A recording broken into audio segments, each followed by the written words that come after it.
Hi guys, welcome to Cherry explains. तो आतिश ना जैसे ही रूम में आता है तो मरजान को बोलता है कि वो अकेला रहना चाहता है और बाहर की हवा लेना चाहता है।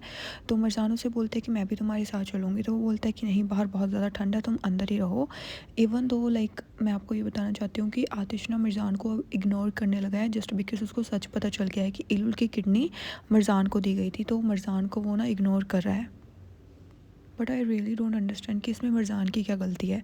फिर ना वो वहाँ पर से चला जाता है और बाहर जाकर ना ठंडी हवा खाने लग जाता है। तो वहाँ पर वो रोता रहता है और उसकी आंखों में से ना आंसू निकलते रहते हैं क्योंकि उसको ऐसे फील हो रहा है कि वो अब मरजान को इग्नोर कर रहा है जस्ट बिकॉज ऑफ इलुल। और न वो ना चाहते हुए भी मरजान को हर्ट कर रहा है, जो कि वो नहीं चाहता था मरजान को हर्ट करना। स्टिल वो मरजान को हर्ट कर रहा है और मरजान को भी ये समझ आ गया है कि आतिश उसको इग्नोर कर रहा है। तो मरजान ना उसके पीछे खड़ी होकर उसे देख रही होती है। तो तभी आतिश भी पीछे मुड़कर उसको देखने लगता है।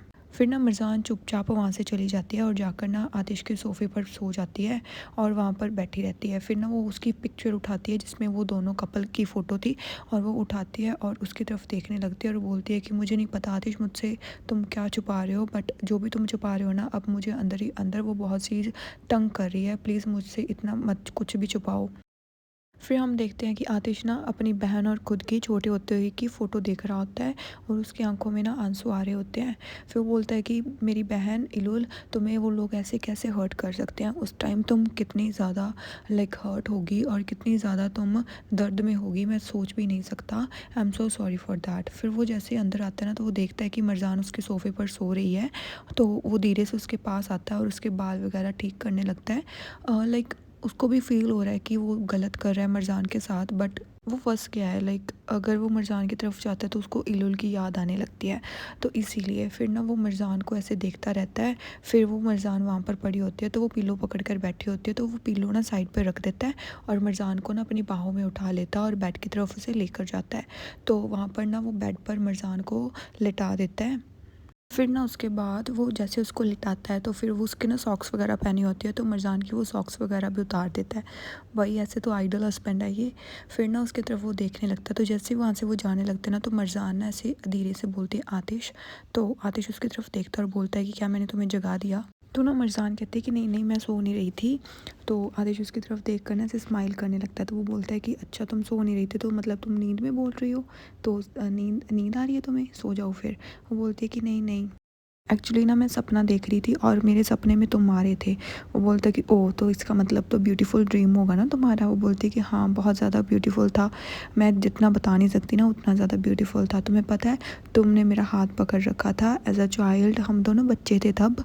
और एज अ ऑलवेज तुम मुझे प्रोटेक्ट कर रहे थे हर चीज़ से और मैं बहुत ज़्यादा खुश थी। हम दोनों इधर उधर घूम रहे थे और मैं तुम्हें बता रही थी कि तुम मेरा हाथ ऐसे ही हमेशा पकड़ कर रखना। और तुमने पता तो तब मुझसे क्या कहा कि तुम मुझे ऐसे ही पकड़ कर रखोगे और यू ऑल्सो लव मी। तो आतिश ना उसकी तरफ देखने लगता है। तो फिर मरजान को ऐसे होता है कि इसने मुझे कुछ कहा क्यों नहीं। तो फिर वो बोलते हैं कि मैंने कहा ना कि तुमने मुझे तब कहा था कि यू लव मी। तो फिर ना आतिश फाइनली उसको बोलता है कि या आई लव यू। तो इतना सुनते ही ना मरजान बोलते हैं कि हाँ, आई लव यू टू। तो फिर ना आतिश गुड नाइट बोलकर वहाँ से जाता है। तो मरजान अभी सोई नहीं होती, उसने सिर्फ अपनी आंखें बंद की होती है। तो कुछ टाइम आतिश वहाँ पर खड़ा होकर मरजान को देखता रहता है। फिर आप वापस आकर ना अपने सोफ़े पर बैठ जाता है और कॉन्टीन्यूसली ना ऐसे मरजान की तरफ देखने लगता है और वो बहुत ज़्यादा अपसेट होता है। और मरजान ना पीछे से ऐसे देख रही होती है आतिश की तरफ।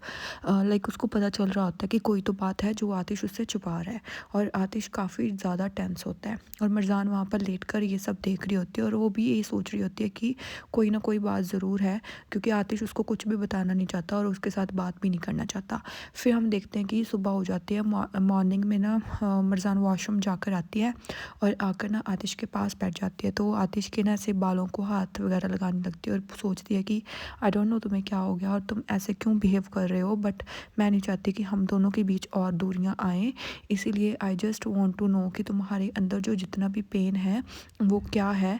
मैं कभी इमेजिन भी नहीं कर सकती कि तुम इतना पेन कैसे खुद लेकर फिर रहे थे और कैसे तुमने इतने ज़्यादा पेन के अंदर अपनी ज़िंदगी निकाली, ये कभी मैं इमेजिन नहीं कर सकती, बट स्टिल मैं चाहती हूँ कि तुम अपना पेन मेरे साथ शेयर करो।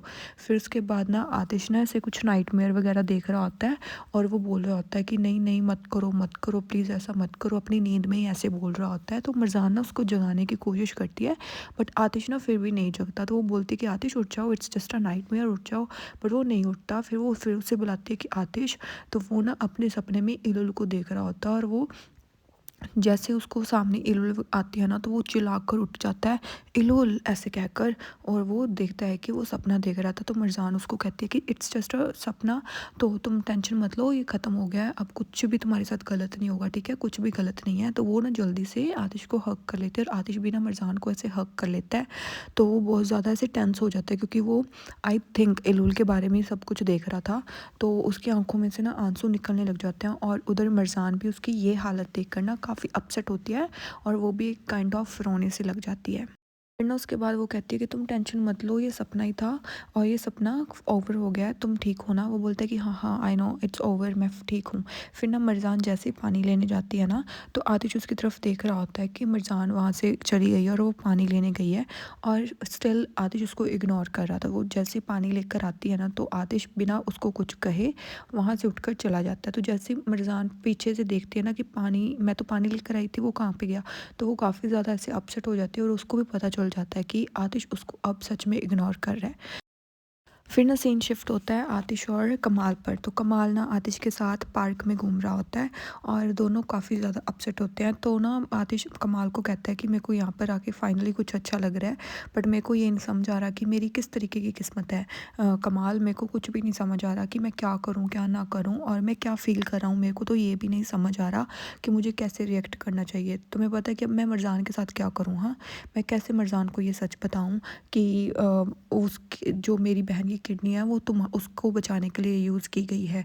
मैं कैसे उसको ये बताऊँ? उसका कोई फ़ॉल्ट नहीं है, ये भी मेरे को पता है और मैं अपना दिल खुद तोड़ रहा हूँ, ये भी मेरे को पता है। बट मैं जब भी उसके सामने जाता हूँ तो इलुल का चेहरा मेरे सामने आ जाता है, तो मैं उसको कैसे फ़ेस करूँ? मेरे को ये बात बिल्कुल भी समझ नहीं आ रही और मेरे को ऐसे लग रहा है कि उसको भी मेरे पे शक हो गया है कि मैं उससे कुछ छुपा रहा हूँ। पर मैं कैसे बताऊँ उसको सब कुछ? अगर मैंने उसको कुछ भी बता दिया तो वो बिल्कुल कंप्लीटली टूट जाएगी और उसको समेटना बहुत ज़्यादा हार्ड हो जाएगा मेरे लिए।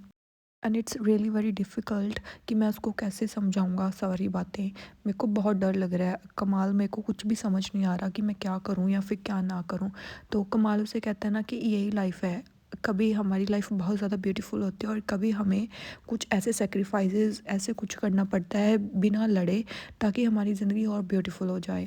तो हमारी ज़िंदगी में ना ऐसा हर पल आता ही रहता है और ये टाइम है।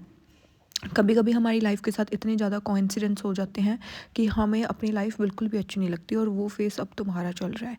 मैं जस्ट तुम्हें ये बताना चाहता हूँ कि इन कोइंसिडेंस को अपने ऊपर हावी मत होने दो, ये ज़्यादा टाइम तक नहीं टिकते। मैं तुम्हें यही बताना चाहता हूँ कि कुछ टाइम दो अपने आप को, कुछ टाइम सोचो। और तुम्हें पता है ना कि तुम्हारा प्यार कितना बड़ा है सब चीज़ों से। तो तुम अपने प्यार के बारे में सोचो, अपने दिल के बारे में सोचो और मरजान के बारे में सोचो। शांति से बैठकर सोचो कि तुम्हें क्या करना चाहिए और क्या नहीं। एंड जितना टाइम तुम लोगे ना, तुम्हें भी पता है कि टाइम बहुत स्ट्रेंज थिंग है कि वो कभी ना सारी प्रॉब्लम्स इतनी जल्दी सॉर्ट आउट कर देता है ना। जैसे जैसे टाइम बीते जाएगा तब तक जैसे जैसे तुम्हारी प्रॉब्लम्स ही सॉर्ट आउट हो जाएंगी। सो प्लीज़ तुम वेट करो। वो बोलता है कि नहीं, अब मैं और वेट नहीं कर सकता कमाल। और हाँ, हमें ना उस डॉक्टर को भी ढूंढना होगा जिसने लाइक इलुल की परफॉर्म की थी, सर्जरी की थी। उस डॉक्टर को भी हमें ढूंढना होगा जल्द से जल्द, ताकि वो और लोगों की ज़िंदगियाँ बर्बाद ना कर सके, ताकि और जो बच्चे हैं उनकी ज़िंदगी ना बर्बाद हो सके। इतना सुनते ही ना कमाल को ना ऐसे गुस्सा सा आ जाता है। तो वो बोलता है कि हाँ, हमें ना उस डॉक्टर के बारे में अब पता करना ही होगा। तो आतिश उसे कहता है कि हाँ, मेरे को ना जस्टिस चाहिए इलुल के लिए और उन लोगों के लिए भी जिनकी ज़िंदगियाँ उस डॉक्टर ने ख़राब की है। तो कमाल कहता है कि कोई बात नहीं भाई, आप टेंशन मत लो, मैं उस डॉक्टर के बारे में सर्च करता हूँ और पता करता हूँ कि कौन था। और मैं इस मैटर के लिए अच्छे से खुद ही हैंडल करूँगा सब कुछ। वो बोलता है कि हाँ, अगर तुम इस मैटर को संभाल लोगे तो मैं हाइदर को बुलवाने की कोशिश करता हूँ। शायद वो कुछ उगल दे। तो उसके बाद हम डॉक्टर को ढूंढते हैं और मैं खुद उस डॉक्टर को सज़ा देना चाहता हूँ अपने खुद के हाथों से, ताकि वो आगे से ऐसा कभी भी कोई घटिया काम ना कर सके। तो कमाल कहता है कि हाँ, कोई बात नहीं, मैं यही करूँगा। और फिर ना वो वहाँ से चला जाता है और आतिश कुछ सोच रहा होता है और यहीं पर ये एपिसोड एंड हो जाता है। Next episode I will upload tomorrow, so then till then bye bye.